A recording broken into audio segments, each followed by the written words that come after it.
Hello friends, आज हम बात करेंगे चैप्टर नंबर 2 कोरिलेशन कोएफिशिएंट के अंदर जो शॉर्ट सम्स आते हैं, जो 2 और 3 मार्क्स में पूछे जाते हैं, उन्हीं शॉर्ट सम्स के बारे में हम आज डिस्कस करने वाले हैं। आज का हमारा टॉपिक है शॉर्ट सम्स। यहाँ पे हम हमारी जो कोरिलेशन कोएफिशिएंट की 3 मेथड थी, scatter diagram, then after calculations, product moment method and तीसरी थी स्पीयरमैन्स रैंक कोरिलेशन कोएफिशिएंट। उनमें से स्कैटर डायग्राम जो है वो पूछी जाती नहीं है। तो बाकी की जो दोनों मेथड्स है, उन दोनों मेथड के शॉर्ट सम्स के बारे में यहाँ पे हम कैलकुलेशन करेंगे। और मैं आप लोगों को ये जो सम्स है, शॉर्ट सम्स, जो ज़्यादातर कौन सी वे में दिए जाते हैं, अभी तक हमने देखा सब में टेबल्स दिए जाते थे, x और y की वैल्यू आपको दी जाती थी। लेकिन यहाँ पे क्या होगा, अब आपको ना ही x की वैल्यू दी जाएगी ना ही y की वैल्यू दी जाएगी। मतलब आप लोगों को direct sigma x minus x बार uv मेथड होगी तो u एंड v की वैल्यूज डायरेक्ट दी जाती है। ओके, हमें टेबल बनाना पड़ता नहीं है। मतलब इन शॉर्ट ये सम्स वर्ड प्रॉब्लम्स में होंगे। ओके, चलो आज हम उसकी कैलकुलेशन करते हैं। सबसे पहले तो हमें आना है पेज नंबर 85 टेक्स्ट बुक के अंदर, हमारे एक्सरसाइज 2.2 का क्वेश्चन नंबर मतलब सम नंबर 12। याद रखना, जब भी कभी वर्ड प्रॉब्लम दिया हो तो सबसे पहले उसे क्लियर कट अंडरस्टैंड करो। जब तक आप उसको अंडरस्टैंड नहीं करोगे, जब तक आप उसको क्या नहीं करोगे, अंडरस्टैंड नहीं करोगे, तब तक आप उसको अच्छी तरह से समझ नहीं सकते, तब तक उसको सॉल्व भी कर सकते नहीं हो। तो नाउ सबसे पहले हम क्वेश्चन के अंदर कौन से डेटास दिए हैं उनके बारे में देखेंगे।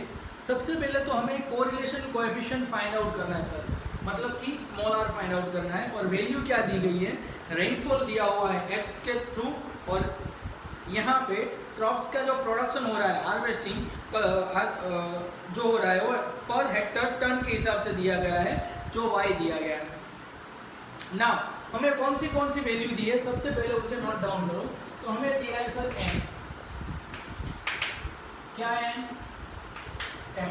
अब दिया है sir covariance of x and y, जिसकी वैल्यू हमें कितनी दी गई है, 30। देन आफ्टर दिया है सर स्टैंडर्ड डेविएशन, इसको हम क्या बोलेंगे, स्टैंडर्ड डेविएशन ऑफ x, कितना है सर 5, जिसको हम शॉर्ट में लिखेंगे sx इज इक्वल टू 5। और दूसरी चीज दी गई है standard deviation of y, sorry sy नहीं दिया, लेकिन देखो वेरिएंस दिया हुआ है। क्या दिया गया है, वेरिएंस दिया गया है y के लिए, वो दिया है 144। चलो सबसे पहले जब भी कभी हमें फाइंड आउट करने के लिए क्या बोला है, r, क्या दिया है सर, r फाइंड आउट करने के लिए बोला है, कोएफिशिएंट ऑफ कोरिलेशन। तो r हमें फाइंड आउट करना है, और यहाँ पे कोवेरिएंस की फॉर्मूला दी गई है, मतलब वैल्यू दी गई है, तो हमें वही फॉर्मूला यूज करनी है। उसकी फॉर्मूलाज क्या होगी, तो वो सबसे पहले जरूरी है, आपको आती होनी चाहिए। तो covariance of x and y divided by sx into sy, ये उसकी फॉर्मूला है सर। यहाँ पे देखो कौन सी वैल्यू दी गई है, कोवेरिएंस दिया हुआ है सर, हाँ है। ओके, दूसरी कौन सी वैल्यू दी गई है, तो क्या सर sx दिया हुआ है 5। हमें क्या चाहिए, sy, जो हमारे पास नहीं है, लेकिन वो भी मिल जाएगा क्योंकि हमारे पास वेरिएंस है। हम स्टैंडर्ड 11th में पढ़ के आए हैं कि what is mean by variance. तो क्या variance means square of standard deviation. Variance क्या है, स्टैंडर्ड डेविएशन का स्क्वायर है।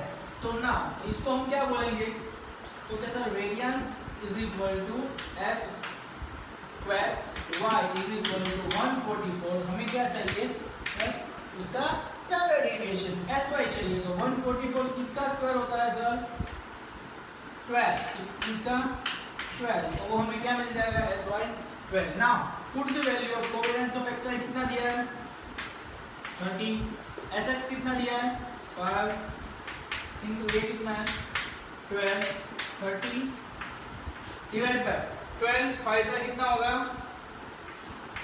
60। तो हमें हमारा r क्या मिलेगा 0.5 तो यहाँ पे हम आंसर क्या लिखेंगे, correlation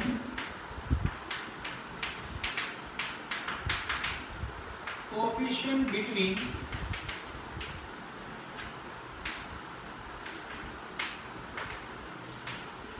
rainfall and A is 0.5। ये हमारा क्या बन जाता है आंसर। क्या लिखेंगे, हमें देखो क्वेश्चन में लिखा ही है find out the correlation coefficient in from the information rainfall and yield के बीच का रिलेशन देना है, और वो भी लास्ट के कितने इयर्स का 10 साल का दिया है, ये उसका आंसर। लास्ट के 10 इयर्स में उन दोनों के बीच में रिलेशन 0.5% रहा है, मतलब वो कैसा रहा है, पॉजिटिव रहा है। चलो अब उसके बाद हम देखेंगे सम नंबर 13। कौन सा सम देखेंगे, 13 नंबर के क्वेश्चन में क्या दिया है, तो सबसे पहले तो कि information obtaining regarding the height and weight from the sample of 10 student of school के 10 बच्चों की हाइट और वेट दिया गया है, और उनके ऊपर से हमें कोरिलेशन कोएफिशिएंट फाइंड आउट करना है सर। तो पहले सबसे पहले डेटा लिखेंगे x बार और y बार। x बार कितना है, तो क्या सर 160, y बार कितना है 55। ओके, उसके बाद दिया है सर सिग्मा xy, क्या दिया है, सिग्मा xy की वैल्यू दी गई है 90,000, मतलब 90,000। नाउ तो यहाँ पे दिया है sx जिसकी वैल्यू है 25, और उसके बाद दिया है sy जिसकी वैल्यू है 10। चलो अब याद करो, हमें यहाँ पे भी फाइंड आउट क्या करना है, क्वेश्चन के हिसाब से r फाइंड आउट करना है, लेकिन डेटा देखो कौन सा है, सिग्मा xy दिया है, सिग्मा xy दिया है, लेकिन सिग्मा x और सिग्मा y सेपरेट नहीं दिया, मतलब जो xy वाली मेथड थी वो पॉसिबल नहीं है, और बाद में दिया है sx एंड sy। तो इसके लिए हमने एक शॉर्ट फॉर्मूला यूज की, वो फॉर्मूला मैं यहाँ पे लिख रहा हूँ, आई होप आप सबको याद होगी, -n x bar y bar divided by, याद है कि नहीं, okay, then after divided by नीचे क्या रहेगा sx into sy। और एक चीज हमें यहाँ पे याद होना चाहिए कि और एक डेटा हमें यहाँ पे बाकी है, यहाँ पे sx into sy जो यहाँ था, यहाँ पे हम कोवेरिएंस की फॉर्मूला पुट डाउन करने के बाद डिवीजन पोर्शन में क्या लाते थे m, मैंने आपको वहाँ पे बताया भी था, ये फॉर्मूला ऐसे बनती है। चलो ये सारे के सारे डेटा हमें यहाँ पे दी गए हैं, ये फॉर्मूला आपको आती होनी चाहिए। नाउ पुट द वैल्यू, इसकी वैल्यू कितनी है 90,000, हमारा n कितना दिया है सर, n नहीं दिया कि दिया है, देखो ऊपर देखो कितने स्टूडेंट्स है, 10 स्टूडेंट्स, कितने हैं 10, तो n हमारा क्या बन जाएगा सर, यहाँ पे n = 10, 10 x बार है 160 और y बार है 55 डिवाइडेड बाय n हमारा मिला 10 इंटू sx कितना है 25, sy कितना है 10। चलो एक बार फिर से वैल्यू मैच कर लेना, सही लिखी है या नहीं। चलो 90,000 माइनस, हमें क्या करना है, पहले मल्टीप्लिकेशन सॉल्व करना है, बाद में माइनस करना है sir. 90,000 minus,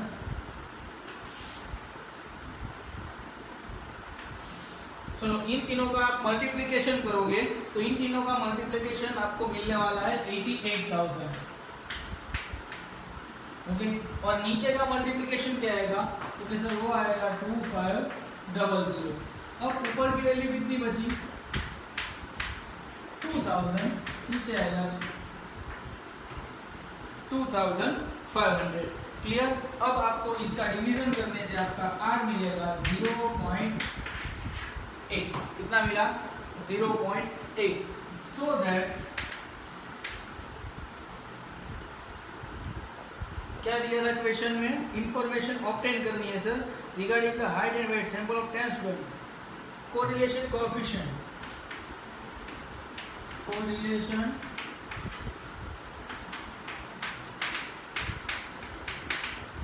coefficient between height and weight of 10 students is 0.8. Clear? समझे क्या करना है क्या नहीं? हमें उनके बीच का रिलेशन लिखना है. नाउ यहाँ पे दो सम्स, क्वेश्चन नंबर 14 मतलब सम नंबर 14 में दो सम्स दिए, उनमें से जो पहला है ओके वो और दूसरा, दोनों के दोनों हम लोगों ने ऑलरेडी इसके बारे में इंफॉर्मेशन ले ली है जब हम बिग सम सॉल्व कर रहे थे, मतलब टेबल वाले. वहाँ पे हम कौन सी फॉर्मूला यूज करते थे? Sigma x minus X bar y minus Y बार वाली फॉर्मूला. वही फॉर्मूला आपको सम नंबर 14 के पहले सम में और सिग्मा एक्स वाई वाली जो फॉर्मूला है वो आपको पुट डाउन करनी है सम नंबर 2 में. बहुत ही ईजी है, आप जैसे ही उसकी वैल्यू पुट डाउन कर दोगे तो आपको उनका आंसर मिल जाएगा. ना अब हम आएंगे सम नंबर 15 के ऊपर. याद रखना दिस इज मोस्ट इम्पोर्टेंट, क्योंकि यहाँ पे आप लोगों को सारी चीज़ें डायरेक्टली लिख के नहीं दिए, वर्ड्स में दिए. वर्ड अंडरस्टैंड करना समझ जाओगे तो सम्स बहुत ही ईजी है. सम्स कैसे है? बहुत ही ईजी. चलो ना हम उसे अंडरस्टैंड करते हैं. सबसे पहले आप क्वेश्चंस के अंदर देख सकते हो x और y दिया है. सर क्या दिया है? x and y.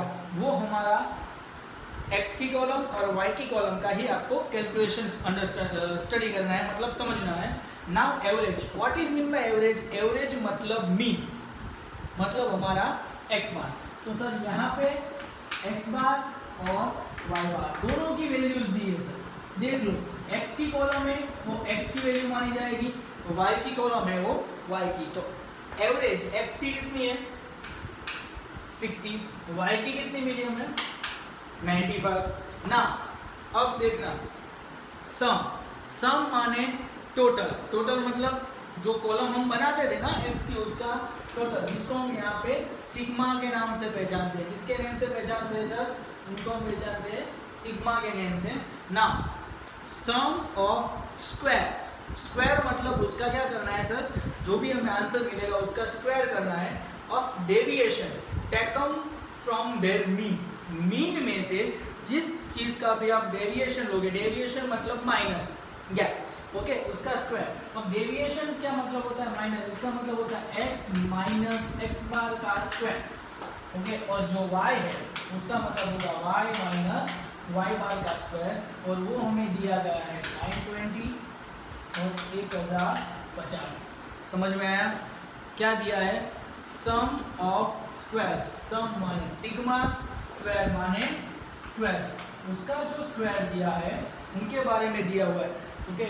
ये स्क्वायर है और ये सिग्मा है सर. ना 920 1050. और उसके बाद दिया है sir last column the sum of product. याद रखो यहाँ पे स्क्वायर नहीं दिया है, सिर्फ दिया है sum of product of their deviation. Deviation मतलब उसके बीच का जो गैप है माइनस दिया जाएगा. Taken from their mean, mean में से उनका माइनस लेना है. मतलब x का भी और y का भी, दोनों का सेपरेट नहीं है, इकट्ठा है. दोनों का मल्टीप्लिकेशन करके दिया है, जिसकी वैल्यू बनती है x minus X bar y minus Y bar. और उसकी वैल्यू हमें दी गई है -545. समझे? Sum of the deviation taken from their mean. Deviation मतलब गैप, मतलब माइनस, मीन में से लिया हुआ, मीन उसमें से माइनस कर दिया तो ये डेविएशन है. और उसका जो सम है, सम माने सिग्मा. समझे? चलो अब हम बात करते हैं फॉर्मूला की. इसकी फॉर्मूला आपको मैंने अभी बताया कि हम जो बिग सम्स के लिए यूज करते थे वही फॉर्मूला आपको यहाँ पे भी यूज करनी है. और ये सेम फॉर्मूला आपको क्वेश्चन नंबर 14 के सम नंबर 1 में भी यूज करनी है सर. चलो वो फॉर्मूला हम लिखेंगे. Sigma x minus X bar y minus Y bar upon under root में sigma x minus X bar का स्क्वायर इंटू यहाँ पे आएगा sigma y minus Y bar का स्क्वायर। समझे? फॉर्मूला हो गई। चलो now put down the value. हमें क्या करना है सर? इसकी वैल्यू पुट डाउन करनी है। वैल्यू क्या दी गई है इसकी? -545। समझे? और यहाँ की जो वैल्यू है वो अंडर रूट में आएगी। कौन सी वैल्यू आएगी? 920 इंटू 1050। समझ में आ रहा है ना मैं क्या कर रहा हूँ? चलो अब उसका -545। अब इन दोनों का आपको मल्टीप्लिकेशन करना है और मल्टीप्लिकेशन करके उसका क्या लेना है सर? अंडर रूट लेना है। मल्टीप्लिकेशन करने के बाद उसका अंडर रूट आता है 982.85। कितना आएगा? 982.85। एक बार चेक कर लेना आपने कैलकुलेटर के हिसाब से और उसका आंसर आएगा। देखो ये ऊपर वाला माइनस है, मतलब -0.50। तो यहाँ पे हमें किन चीज के बारे में दिया था? तो सर हमारा कोएफिशिएंट कोरिलेशन। आंसर क्या है हमारा?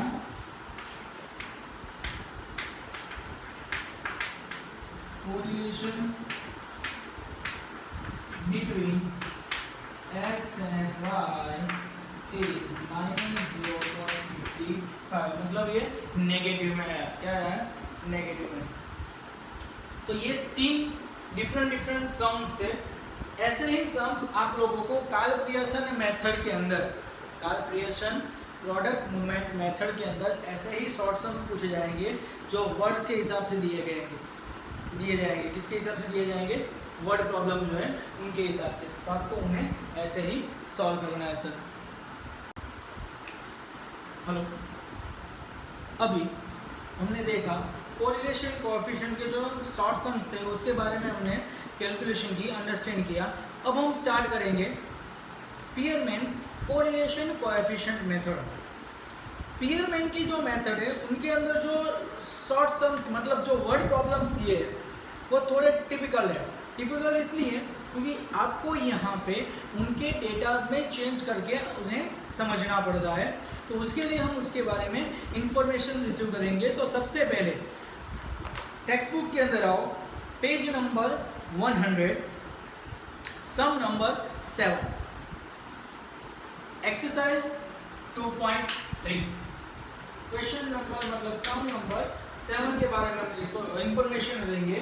तो sir 10 consistent are ranked in a beauty contest by 2 judges and the sum of the square of the difference in their rank।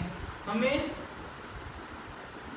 10 बंदे ऐसे दिए जिन लोगों ने ब्यूटी कॉन्टेस्ट के अंदर पार्टिसिपेट किया था। तो हमारा n इज इक्वल टू क्या बन जाता है सर? 10। ब्यूटी कॉन्टेस्ट जो हो रहा था उसके अंदर 10 लोगों ने पार्टिसिपेशन किया था। अब देखो The sum of squares, sum माने सिग्मा स्क्वायर मतलब उसका square of difference in the rank.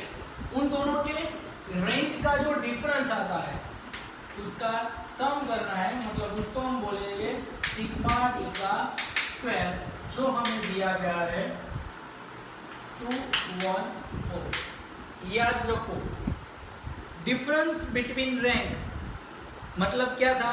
D, RX minus RY, और यहाँ पे हमें उनका स्क्वायर दिया है, मतलब सिग्मा डी का स्क्वायर दिया है 214। नाउ उन लोगों ने बोला है find out the rank correlation coefficient, जिसका R मतलब 1 माइनस 6 सिग्मा डी का square n upon n minus 1।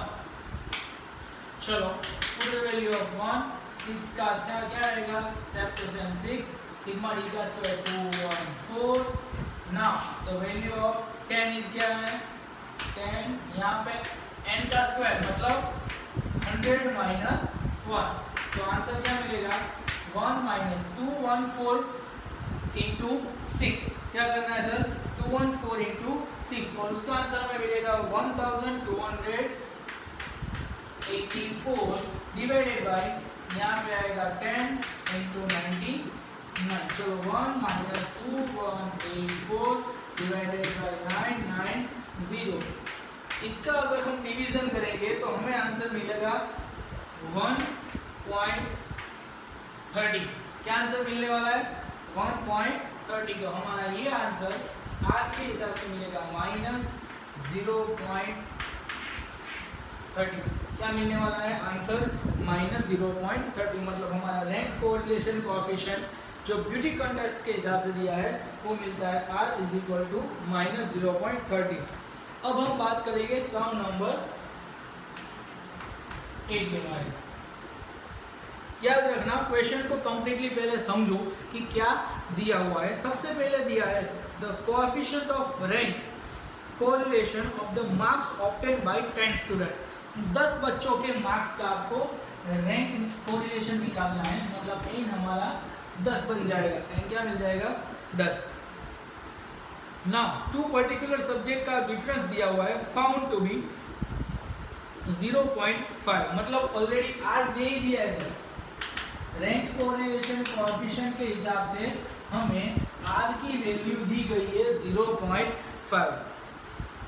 Now तो क्या sir, later on it was found that one of the difference of the rank of the student was 7 but it was taken as a 3.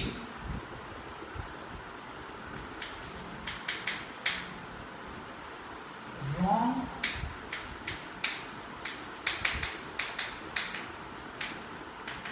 difference and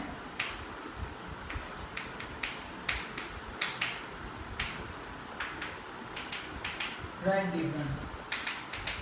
याद रखो, फिर से बोल रहा हूँ, हमें क्या दिया है sir? It was found that one of the difference of the rank of student, student के बीच का जो रैंक का जो डिफरेंस है वो 7 but it was taken as 3। मतलब 7 था तो 3 ले लिया है। तो 3 क्या हुआ?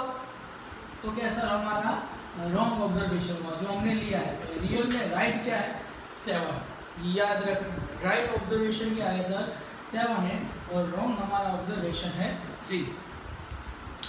नाउ तो find the correct value of the correlation coefficient, और वो भी रैंक के अंदर। तो हमें जो R दिया हुआ है वो वैल्यू हमें रॉन्ग दी गई है। हमें फाइंड आउट करना है राइट कोरिलेशन कोएफिशिएंट, और वो भी रैंक कोरिलेशन की मेथड से, स्पीयरमैन की मेथड से। तो सबसे पहले ये जो है वो रॉन्ग है। ओके, तो रॉन्ग के कैलकुलेशन के हिसाब से R is equal to 1 minus 6 sigma D square upon n square minus 1। हमें यहाँ पे जो डी स्क्वायर मिलेगा, देखो यहाँ पे R की वैल्यू है 0.5, 1 माइनस 6, इसकी वैल्यू नहीं है तो उसकी जगह पे सिग्मा डी का स्क्वायर एज इट इज रहने दो। n क्या है? 10 है सर, यहाँ पे 10 आएगा, अंदर स्क्वायर हो जाएगा तो 100 माइनस 1, इनकी वैल्यू में 0.5। ये जो है 1 minus 6 sigma D square upon यहाँ पे हमें मिल जाएगा 990। क्लियर? देखो हमें क्या चाहिए? सिग्मा डी का स्क्वायर, उसकी वैल्यू हमारे पास नहीं है तो हम पहले उनकी वैल्यू रिसीव करने की बात करेंगे। तो ये जो माइनस वाला पोर्शन है, ये पूरे का पूरा पोर्शन, उसको हम इस तरफ लेके जाएंगे 0.5 को उस तरफ, तो ये प्लस हो जाएगा 6 sigma D square upon 990 is equal to 1 minus 0.5। तो यहाँ पे क्या बचेगा? 6 सिग्मा डी स्क्वायर, यहाँ पे क्या बचेगा? 0.5 इंटू ये जो 990 डिवीजन में था ना, वो 990 हम इस तरफ लेके जाएंगे तो यहाँ पे क्या बन जाएगा? 990। तो यहाँ पे वैल्यू बनेगी sigma D square is equal to 0.5 into 990 करोगे तो उसकी वैल्यू हमें क्या मिलने वाली है सर? और डिवाइड बाय यहाँ पे 6 है ना, तो 6 को भी डायरेक्टली नीचे ही ले लो, 0.5 इंटू 990 डिवाइड बाय 6। और यहाँ पे हम अगर कैलकुलेशन करेंगे तो हमारा जो रॉन्ग सिग्मा डी स्क्वायर है वो हमें मिलेगा 82.5। याद रखना, क्यों ये रॉन्ग सिग्मा डी स्क्वायर क्यों मिला? क्योंकि हमने रॉन्ग R में से फाइंड आउट किया था। क्योंकि हमने गलती से जो डेटा 3 ले लिया है, रियल में 7 होना चाहिए, तो हमें पहले 3 से कैलकुलेशन करनी है, उसके बाद उसमें से 3 निकाल के 7 डाल दो और 7 से कैलकुलेशन करो। तो ये जो डेटा है वो किसके हिसाब से दिया गया है? 3 के हिसाब से। और हमें लेना क्या है? 7 लेना है। तो यहाँ पे हमें मिला रॉन्ग सिग्मा डी स्क्वायर। अब हमें फाइंड आउट करना है sir right sigma D square. Right sigma D square, क्योंकि जब तक आपको राइट सिग्मा डी नहीं मिल जाता तब तक आपको राइट डिफरेंस मिलेगा नहीं, राइट कोरिलेशन कोएफिशिएंट मिलने वाला नहीं है। तो sir right sigma D square, तो sir right sigma D square कैसे फाइंड आउट करें? तो सर यहाँ पे लिख दो उसकी formula, right sigma D square is equal to, याद रखना जो फॉर्मूला मैं बता रहा हूँ वो सबसे पहले wrong sigma D square minus difference का हम क्या ले रहे थे? स्क्वायर। और हमने डिफरेंस कौन सा लिया है? Wrong difference 3। जो रॉन्ग है उसको माइनस कर दो और जो राइट है उसको प्लस, मतलब जो गलत है वो उसमें से निकाल दो, जो सही है उसमें ऐड कर दो। तो माइनस 3 का स्क्वायर, क्योंकि वो क्या है? गलत है, तो गलत है उसको निकाल दो। अगर उसको फॉर्मूला के हिसाब से लिखना है सर, तो यहाँ पर लिख दो रॉन्ग डिफरेंस का स्क्वायर प्लस राइट डिफरेंस का स्क्वायर। समझ में आया? जो गलत है उसको निकाल देना है और जो सही है उसको ऐड करना है। गलत क्या है? रॉन्ग ऑफ डिफरेंस, उसका स्क्वायर माइनस कर दिया, और जो राइट है उसको प्लस कर दिया। अब हम कैलकुलेशन यहाँ पे करते हैं सर राइट सिग्मा डी का जो स्क्वायर है हमें क्या आना चाहिए? राइट सिग्मा डी का स्क्वायर। तो सर रॉन्ग सिग्मा डी का स्क्वायर हमें क्या मिला था? 82.5 मिला था। चलो माइनस का माइनस रॉन्ग डिफरेंस का स्क्वायर, रॉन्ग डिफरेंस कितना है? 3 है सर, तो -3 स्क्वायर प्लस राइट डिफरेंस कितना है? 7। 7 का क्या कर दो? स्क्वायर। तो 82.5 माइनस 9 प्लस 49, तो यहाँ पे मिल जाएगा 82.5 प्लस 40। ओके, तो वो बन जाएगा 122.5। ये हमें क्या मिला? Right sigma D square.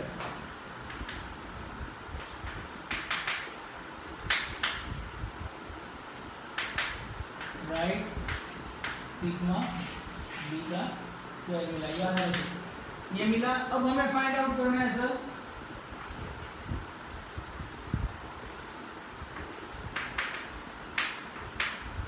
Right rank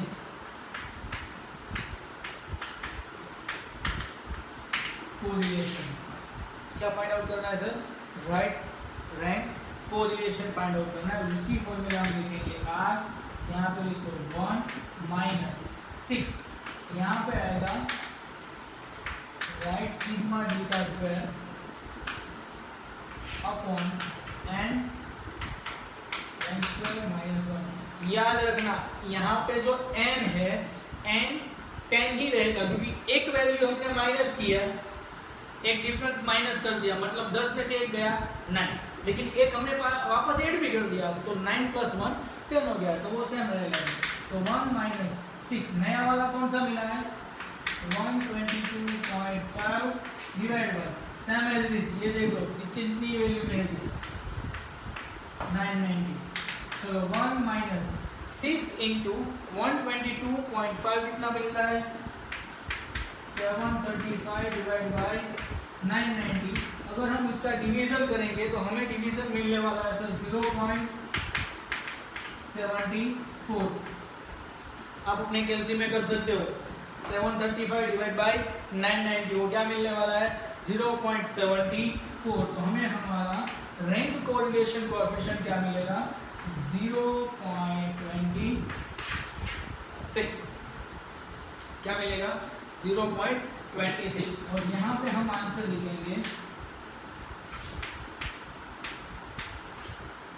correct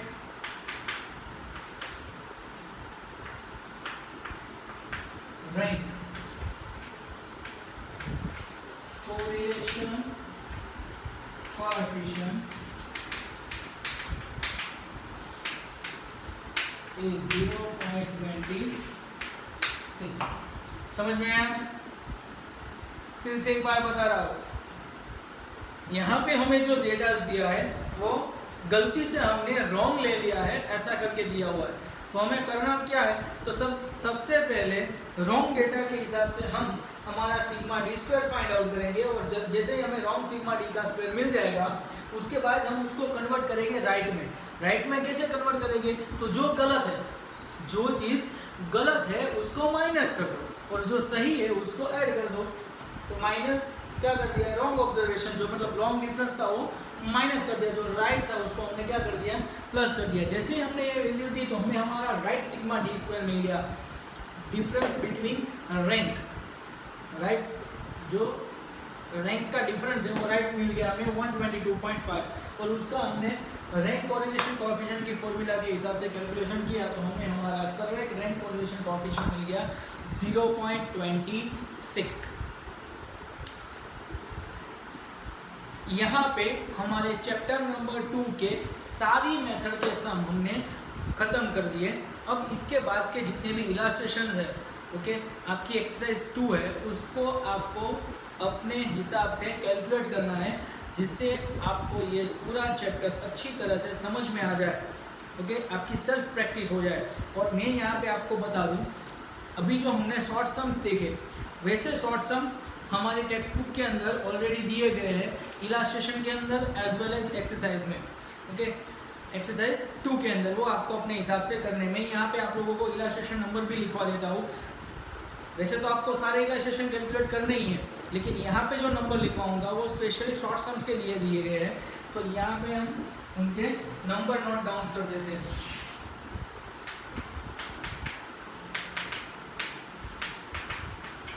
illustration special for short sums. कौन से illustration specially for short sums के लिए आएंगे, इलास्ट्रेशन नंबर 13, 14, 15, 13, 14 एंड 15 जो स्पेशली कैलकुलेशन की मेथड के हिसाब से दिए गए हैं। और उसके बाद आपको दिया जाता है इलास्ट्रेशन नंबर 24 से लेके 32 तक। ये सारे के सारे इलास्ट्रेशन आपको शॉर्ट सम्स के लिए पूछे जाएंगे, मतलब जिसका वेटेज 2 और 3 मार्क्स रहेगा। कितना रहेगा, 2 और 3 मार्क्स रहने वाला है। तो आपको इस चैप्टर के लिए ज़्यादा अंडरस्टैंडिंग के लिए और अपने डाउट एंड डिफिकल्टी को क्लियर करने के लिए ये अपने हिसाब से सॉल्व कर रहे हैं। यहाँ पे हमारा चैप्टर नंबर 2 लीनियर कोरिलेशन खत्म होता है ना। तो कि सर सबसे पहले आप लोगों को इसके फॉर्मूलाज अपने माइंड में क्लियर करने हैं जिसकी वजह से आपको कोई भी सम सॉल्व करने में कोई दिक्कत होने वाली नहीं है। और एक चीज़ और सबसे इम्पोर्टेंट, मैंने अभी सबसे पहले लेक्चर में भी बोला था कि यहाँ पे जितने भी आप कोरिलेशन कोएफिशिएंट फाइंड आउट करते हो, मतलब जितने भी आर फाइंड आउट करते हो, उसकी वैल्यू कभी भी -1 और 1+1 के बीच की रहेगी, उसके बाहर की होने वाली नहीं। अभी तक हमने जितने भी सम किए उसमें, और जो आप करने वाले हो, अगर उसकी वैल्यू -1 से कम या फिर +1 से ज़्यादा हुई तो वो गलत है। Okay, thank you.